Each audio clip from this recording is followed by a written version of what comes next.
Estamos começando mais um Café com o Rian. Tudo bem com você, meu querido telespectador? Hoje é dia 16 de junho. Vocês viram que o final de semana o bicho pegou, né? Sexta-feira em diante, voltamos a mais uma temática de guerra, uma comunidade, uma temática belicosa entre agora o conflito de Israel e Irã. Vocês sabiam já, desde a invasão que teve em Israel há 2 anos, faz 2 anos? Acho que faz 2 anos, né? Que teve que o Hamas invadiu Israel, que foi no Réveillon, acho que foi no Réveillon, foi alguma festa que eu lembro, e aí começou o conflito de Israel e Hamas, e agora tem um segundo desdobramento, talvez terceiro desdobramento desse conflito, que é Israel atacando diretamente ao Irã.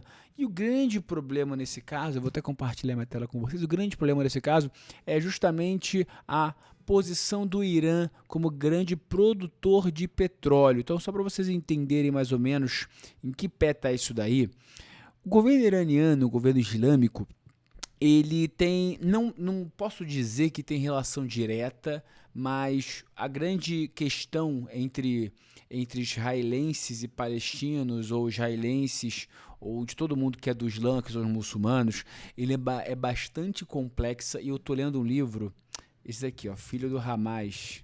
Sugiro fortemente vocês lerem esse livro, até para vocês entenderem a dinâmica lá no Oriente Médio. Não é um negócio trivial, então não dá para eu explicar em um vídeo só, mas sugiro esse cara. Ele é filho do o Mossab Hassan Youssef, ele é filho do fundador do Hamas. Então ele explica toda a dinâmica que aconteceu no Oriente Médio até acontecer hoje, as questões dos conflitos. E só para vocês entenderem, um exemplo aqui, né? Ele fala que o Hamas ele começou como um grupo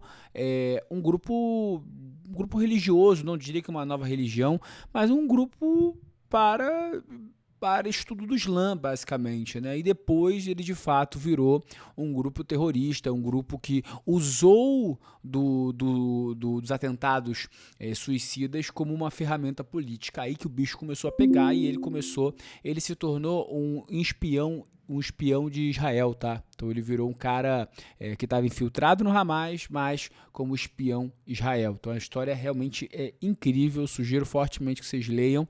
Então só para vocês entenderem que não é trivial o que acontece no Oriente Médio. Então hoje, pela primeira vez, rolou o ataque diretamente de Israel ao Irã, e até para vocês terem questão geográfica, tá? Onde tá os dois países. Os dois países não fazem fronteira, tá? Eles fazem aqui, cadê? Tô aqui na Europa, tá? Aqui, ó. Israel pequenininho. E aí o Irã, olha, ele tem dois países separando, tá? Ele tem a Jordânia, o Iraque. Jordânia é região ou país? É o país, tá? Jordânia, ou é Amã? Cadê? É Jordânia, isso mesmo. Então tem a separação de Jordânia e Iraque para o Irã. Então você tem dois países. Então esse ataque ele é basicamente feito com mísseis e drones, tá bom? E olha que coisa engraçada. Aqui em Israel, o país Israel, você tem algumas regiões que estão pontilhadas. É que essas regiões pontilhadas, elas são de administração da autoridade palestina. Então hoje os palestinos não têm um país, mas tem essas regiões que são comumente atribuídas à população palestina, e também a faixa de Gaza aqui, tá bom? Então só para vocês entenderem de forma geográfica como é que está se dando esse conflito, mas é basicamente de míssil e drone também. Então, hoje, se a gente for ver no jornal, se a gente teve uma fala ontem do Netanyahu, que é premier de Israel, ele quer, cara, de fato acabar com o governo iraniano, tá? Ele quer ir pro pau, e o governo, hoje foi capa do jornal, uma fala do ministro dizendo que a guerra vai ser longa. Foi a mesma coisa que ele falou quando ele invadiu a faixa de Gaza. Tá bom? Então, o efeito aqui não é um blog de política ou geopolítica, tá? É muito mais para vocês entenderem o que está acontecendo e os efeitos principais. Por que a Bolsa Brasileira está subindo hoje que nem um torpedo? 2% agora, estou falando aqui de 12h26.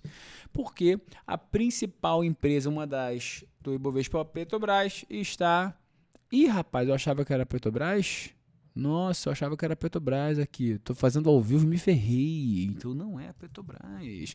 Vamos ver, maiores altas Ibovespa. Vamos ver o que está rolando hoje no mercado, o que está subindo muito. Vamos, Embraer, Magalu. Ah, então são empresas ligadas à economia real. Então é basicamente atividade econômica. Entendi. Então não é Petrobras, não. Mas se eu olho petróleo, Brent, ele já deu uma voltada, mas ele chegou a dar uma pancada. Ah, tá, é por isso, entendi. Então o petróleo ele chegou a bater mais ou menos ali $78 o barril. Ele veio de uma alta forte depois do início dos conflitos e depois ele voltou. Demora um pouco para carregar, mas tudo bem, né? Então, cliquei. Pronto, ele saiu de $68, bateu 78 e já deu uma voltada. Provavelmente aconteceu a mesma coisa na guerra da Rússia e Ucrânia, tá? Aconteceu a mesma coisa.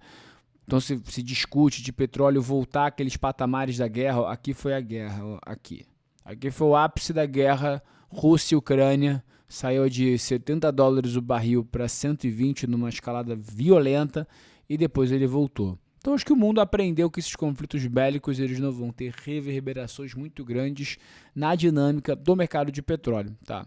Se eu não me engano, vamos ver como é que está o ouro, por exemplo, Xiaoyu. A cotação do ouro é Xiaoyu, mas vamos botar aqui no ouro. O ouro já estava subindo, estava mesma dinâmica do petróleo também. Então deu uma pancadinha e já voltou.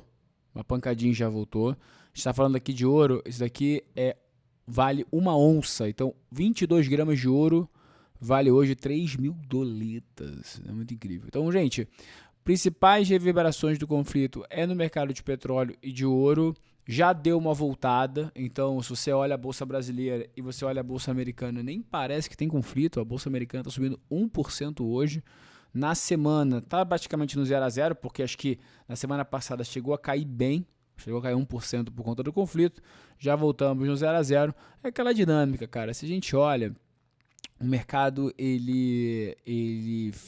o mercado normalizou as questões geopolíticas, tá? Então, quando a gente teve o primeiro conflito armado pós Segunda Guerra, que foi a guerra Rússia-Ucrânia, depois disso o mercado começou a normalizar ter conflitos, porque aí teve Israel invadindo Hamas, invadindo a faixa de Gaza, agora Israel brigando com o Irã. Então hoje em dia acho que o mercado começou a falar o seguinte: olha, acho que tem os conflitos, lido bem com isso e vida que segue. Então eu só tomo uma demonstração de que vida que segue. No Brasil a principal discussão é de juros. Tá? A gente tem aí um mercado dividido, então mais ou menos o Valor Econômico fez uma pesquisa com 126 casas e 62% acho que vai continuar com a Selic a 14% e 38% acho que a Selic ela deve subir para 15%, o que seria o maior nível desde 2006. Bem, para que isso? Porque a inflação está alta. Se a gente olha aí a inflação nos últimos 12 meses, IPCA 12 meses, está rondando na casa aí de 5,32%.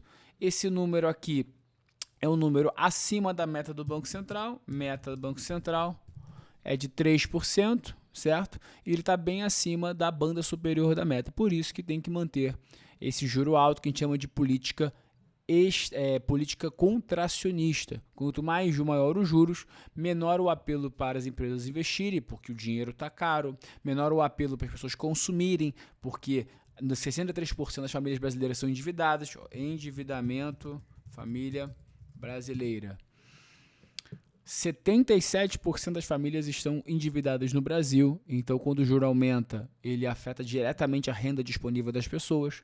Então o juro mais alto diminui o consumo e também diminui a inflação. Então a inflação ainda está alta, por isso que você tem essa discussão aqui de juro cada vez mais alto. Você é investidor, a coisa maravilhosa disso é que você pode investir no juro alto. Então se você aplicar esse Tesouro Selic aqui, você vai ganhar exatamente esses 14,75%, mais uma taxinha e, lógico, a Selic muda no tempo, então você vai ganhar exatamente a Selic. Eu quero pré-fixar, garantir o meu retorno. Você pode aplicar aqui e escolher 13,88%, 13,74%. A diferença é que vai ter risco, tá? Não vou aqui, não é uma apresentação só de investimento, posso fazer uma aula só disso aqui. Se quiserem saber mais sobre como funciona o mercado de renda fixa, eu tenho meu livro, A Renda é Fixa, o Preço Não, que eu explico bastante coisa lá sobre aplicação em títulos públicos também. Então aqui eu posso fazer um vídeo inteiro só explicando como é que precifica esse negócio, tá bom? Então, a princípio, mais uma semana começando, riscos geopolíticos, fiquem... O mercado pelo menos ali não está sentindo muito isso. O mercado começa já abrindo a semana subindo bastante do Brasil e lá fora. Não foi por conta de petróleo. Então são empresas basicamente de maiores altas, Brasil. A gente está tendo empresas mais ligadas à economia doméstica, né? Ligadas à força da economia, que chama de economia, empresas cíclicas, como Vamos, que é logística. Embraer, provavelmente por conta da questão do acidente na Índia, né? Embraer, ela é concorrente da Boeing. É a Boeing, se eu não me engano, que teve? Boeing, Índia, eu acho que é Boeing, não é? É, do Boeing. Então, é um concorrente, naturalmente acaba subindo por conta disso. Vamos ver quanto está caindo a ação da Boeing no tempo. Vamos ver, Boeing, Stock. Eu tô sem a tela, desculpa. Vamos ver. Ó, a ação da Boeing está... caindo nos últimos 5 dias, 8%. E aí, Embraer tá subindo aqui 7,4% hoje já. Então, Magalu também subindo bastante. Vai estar atualizado isso aqui. CSN, então são economias. A Azul também teve uma questão que ela vai devolver a aeronave, então o mercado deve ter gostado. Então são casos mais ligados à economia doméstica e esses casos pontuais aqui de Azul e Embraer, tá bom? Então é isso, gente, esse recap diário para vocês ouvirem minha voz aveludada e ficarem um pouco mais por dentro do mercado financeiro. Um beijo e se cuidem.